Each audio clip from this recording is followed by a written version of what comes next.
सबके मार्गदर्शक रवि कुमार यादव जी। हरे कृष्ण।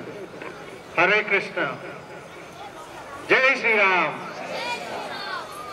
అందరికీ శ్రీనవమి శుభాకాంక్షలు। మరి 500 సంవత్సరాల తర్వాత ఈ రోజు అయోధ్యలో మరి శ్రీరామనవమి చేసుకోవడం మన అందరి అదృష్టంగా భావిస్తున్నాం। రామరాజ్యం వచ్చిందని చెప్పేసి నరేంద్ర మోడీ గారి హయాంలో అది జరగడం మన అందరి అదృష్టం అని చెప్పి మనం చూసినందుకు కూడా మీ అందరికి కూడా ధన్యవాదాలు తెలియజేస్తున్నా। జై శ్రీరామ్। बहुत बहुत धन्यवाद, आपने अपना समय दिया।